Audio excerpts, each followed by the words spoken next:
India cooperative bank, ये bank बहुत ही प्रतिष्ठित बैंक, बड़ी बैंक है, कोऑपरेटिव बैंक है, शेड्यूल बैंक है मेरे हिसाब से। जॉर्ज फर्नांडिस साहब थे उस वक्त मुंबई में, वो लेबर लीडर थे, काम करते थे और टैक्सीमैन यूनियन चलाते थे, उनके लिए बैंक बनाई थी। और ये बैंक आप बीजेपी के लोगों ने अपने कब्जे में लेकर बहुत ही गलत तरीके से लोगों को कर्जा दिया, अपने अपने लोगों को। सभी जिसने जिसने बैंक लूटी है, ये 150 करोड़ का घोटाला है लगभग, कम से कम अब जो सामने आया है।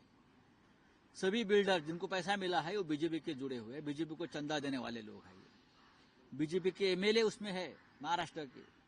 ये जो किरीट सोमैया नाम का आदमी यहां बैठा है बाजू में, बीजेपी का लोफर, हाँ, मुंबई में और जब बैंक के छोटे मोटे घोटाले सामने आए तो यहां नंगा नाच रहा था ईडी के ऑफिस में जाकर, उसको अरेस्ट करो, उसको अरेस्ट करो, ये कल जेल में अब इतनी बड़ी बैंक डूब गई है, बीजेपी के लोगों ने डुबाई है, लोगों को लूट लिया है।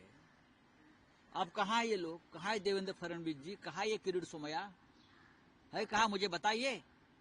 अब जाकर कंप्लेंट करो ना ईडी के पास कि बीजेपी के एमएलए को अंदर करो। हमारे रविंद्र वायकर जी के खिलाफ उस वक्त उनके अगेंस्ट कोई केस नहीं बनता था, उसको डरा धमकाकर बीजेपी में शामिल कराया। एक छोटा केस था बीएमसी का, तो ईडी के पास चला गया ये महाशय। अब कहां है आप लोग? ये जो सब बिल्डर लोग हैं, ये घाटकोपर के, मुलुंड के, मुंबई के, जिसने वो बैंक को लूटा है और बीजेपी के आशीर्वाद से लूटा है।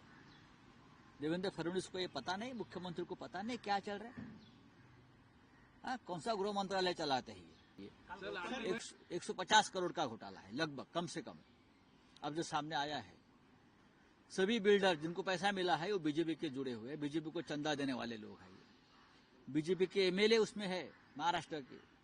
ये जो किरीट सोमैया नाम का आदमी यहां बैठा है बाजू में, बीजेपी का लोफर, हाँ, मुंबई में और जब बैंक के छोटे मोटे घोटाले सामने आए तो यहां नंगा नाच रहा था ईडी के ऑफिस में जाकर, उसको अरेस्ट करो, उसको अरेस्ट करो, ये कल जेल में अब इतनी बड़ी बैंक डूब गई है, बीजेपी के लोगों ने डुबाई है, लोगों को लूट लिया है। अब कहां ये लोग, कहां है देवेंद्र फडणवीस जी, कहां ये किरीट सोमैया है, कहां, मुझे बताइए। अब जाकर कंप्लेंट करो ना ईडी के पास कि बीजेपी के एमएलए को अंदर करो। हमारे रविंद्र वायकर जी के खिलाफ उस वक्त उनके अगेंस्ट कोई केस नहीं बनता था, उसको डरा धमकाकर बीजेपी में शामिल कराया। एक छोटा केस था बीएमसी का, तो ईडी के पास चला गया ये महाशय। अब कहां है आप लोग? ये जो सब बिल्डर लोग हैं, ये घाटकोपर के, मुलुंड के, मुंबई के, जिसने वो बैंक को लूटा है और बीजेपी के आशीर्वाद से लूटा है। देवेंद्र फडणवीस को ये पता नहीं, मुख्यमंत्री को पता नहीं क्या चल रहा है। हाँ, कौन सा गृह मंत्रालय चलाते हैं।